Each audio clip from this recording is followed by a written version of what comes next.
so much happening. Okay, we all have to agree this is like the part that really like, yeah.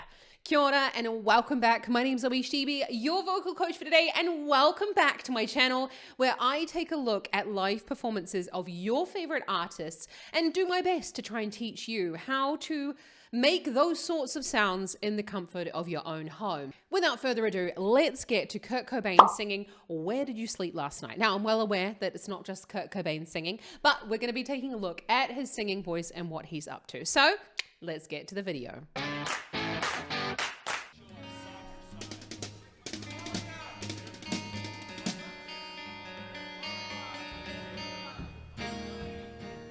Fuck you all, this is the last song of the evening. What is it? This was written by my favorite performer. Our favorite performer, isn't it? All of ours? You like him the best? Oh, and there's a donation basket for Kurt wants to buy Leadbelly's guitar. Oh yeah, this guy representing the Leadbelly estate wants to sell me Leadbelly's guitar for $500,000. Yeah. I even asked David Geffen personally if he'd buy it for me. He wouldn't do it. Okay.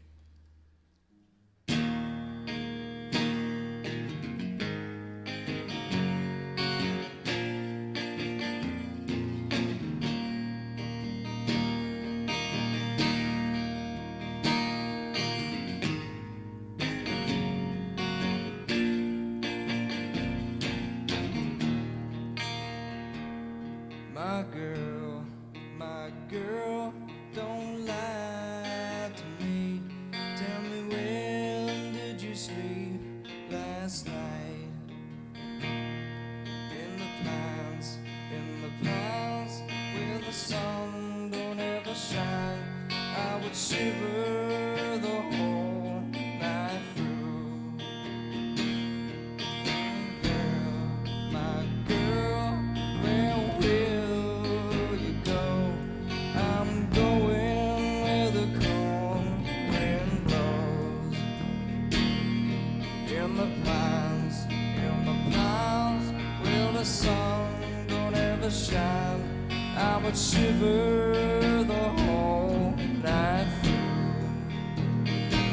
I love this song and I love suggesting it to aspiring rockers because it's an excellent way for you to access that chest voice sound without pushing, without going too far up in the range. I know it's going to do that octave jump, but we'll get to there when we get to there. So I just want to talk about this beginning sound. You heard as well Kurt Cobain talking there at the beginning, and then he moves into the singing portion or into the start of the song. There's not a lot of difference between when he's speaking and when he's singing. And that is an excellent point for you to start with that chest voice sound because you want the same thing, right? You want people to hear your voice and go, ah, that's Kurt Cobain, or ah, that's Zoe, oh, that's so-and-so. And you can see as well that he's not actually moving his mouth very much at all. And that's also a really great way for you to create that sort of relaxation. And I say relaxation because you never really relax when you're singing, but what you're trying to do is get rid of extraneous tension. So not moving the jaw too much, but you've still got that little relaxed amount of space between the teeth. A finger width is sort of a great kind of way for you to gauge how much you should open your mouth, especially this part of the range.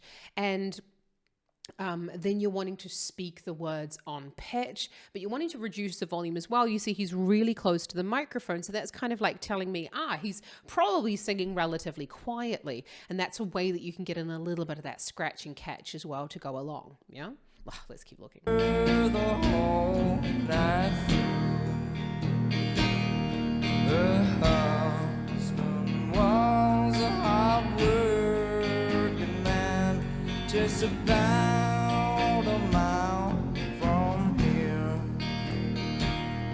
His head was found in a driving wheel, but his body never was found. My girl, don't lie to me. Tell me, where did you sleep last night?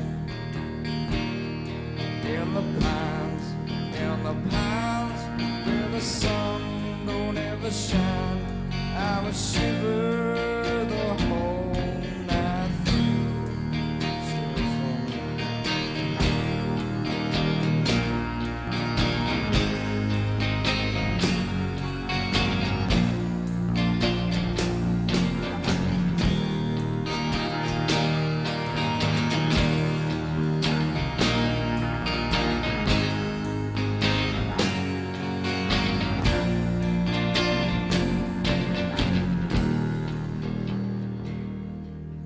I'm loving the way that although this is quite repetitive, we're still having our concentration be held by this performance because, you know, you've got the introduction of I think it was the bass there at the beginning there, and then you've got the cello coming in. So the instruments are being layered on top of one another in order to create that interest for what is a relatively repetitive song. Although repetitive songs are often the most difficult to perform because our tendency is to go, okay, well, you know, fuck, it's another verse. What do I care? Although it doesn't look like he's particularly invested in the song, you could close your eyes and really feel the lyrics along with him because Kurt Cobain had that amazing ability to really capture our attention and to perform the lyrics as if he's really speaking it. Even though there ain't a hell of a lot going on his face right now, he's still using that emotion in his voice. And that's what you've got to do. You've got to mean what you're saying. You've got to mean every word because otherwise, why the fuck should anyone listen to you? Yeah? Let's keep listening. Oh, I love this performance.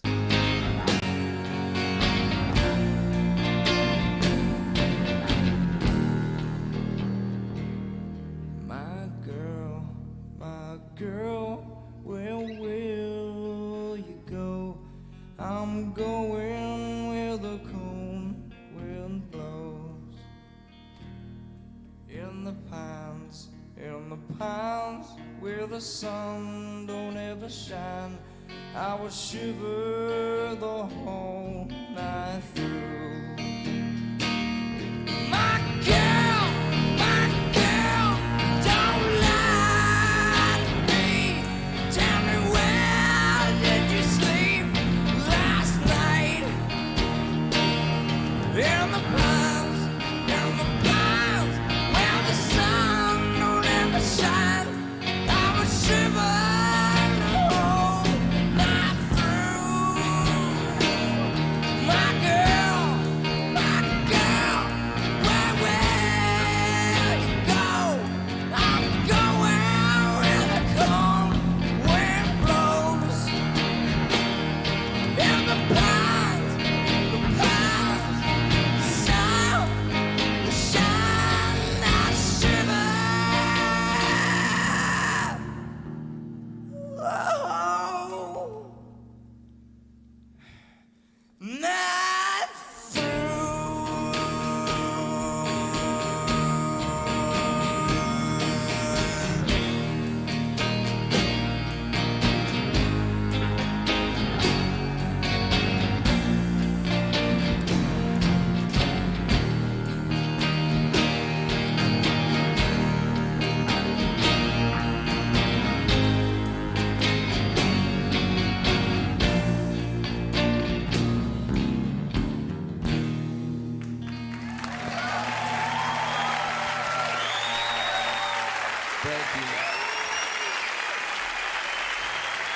I love that he's just like chilling out in an office chair while he's doing this performance. Okay, so much happening in that last section. I'm going to go back though to, there was the section just before he went into that very classic Nirvana sound, and he sounded almost a little bit country. I know, blasphemous, right? But let's just have a quick look.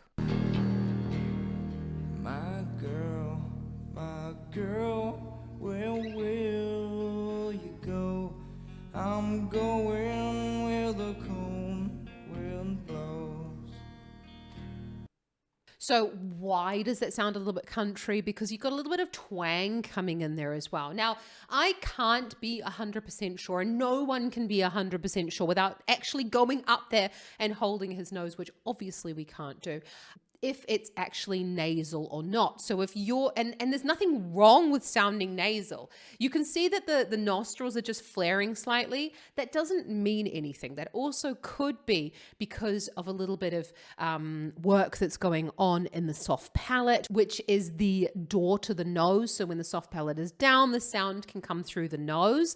And that's what would then create a nasal tone. So when we can't tell anything really from the nostril flare at all, you really have to go up to someone and go, are they nasal or not? So if you're looking to, I don't know, not sing as nasally as you do, or you're thinking, do I sound nasal? You can just pinch your nose when you're singing, but it has to be on a vowel, on a long held vowel, because on consonants, they do automatically, because we close the mouth, they do automatically a little bit come through the nose. So for example, you can go, E. And if you were singing that nasally, you would hear a difference in the tone when you pinch your nose. The sound is not that different, is it? So you can tell there I'm not singing nasally as opposed to.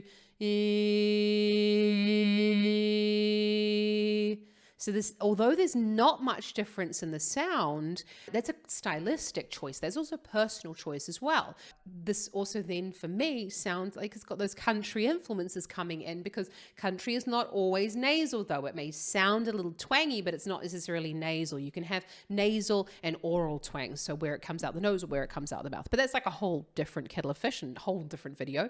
Now, of course, we couldn't look at Where Did You Sleep Last Night without taking a look at that scream section. So let's just remind ourselves of what he did there. My girl, where will you go? I'm going where the cold wind blows.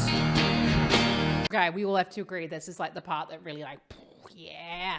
I have to preface this by saying as well, if you are someone who loves this type of music and really wants to sing more like Kurt Cobain, then I really implore you to get regular checkups by an ENT. We don't know how he created that sound, but generally that scratchy sound, we would call that constriction. And constriction occurs from a narrowing of the throat. And inside the larynx itself, you have the true vocal folds, and that's the ones that we speak and sing with. So you've got the true vocal fold, and then you've got the little flap that goes up that goes on top of it, coming out of the inside of the larynx itself. And what that is part of the 3-part closing mechanism that helps to protect the lungs and build up pressure. So for example, if you're swallowing, the true vocal folds close, the false vocal folds, so there's those little flaps on top, close, and then the epiglottis comes down to protect the airways. The same thing happens with the false vocal folds closing over top of the true vocal folds when we cough, for example, to build up that little bit of extra pressure.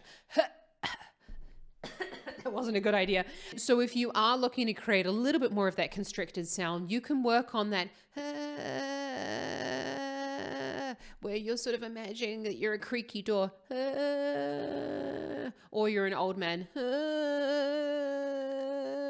Again, I don't know because I haven't had a camera done to look at his vocal folds, but it sounds to me like he's creating quite a healthy sound because he can switch between that clear voice or the clear tone at the beginning without the constriction and that constricted sound as well. If you want to jam out to more artists that you love, then hit that subscribe button, give this video a big thumbs up because I'd love to see you around here more often. And I just want to say thank you so much for joining me. And if you want to support this channel, I have my Fundamentals of Singing course. You can check out the link in the description below.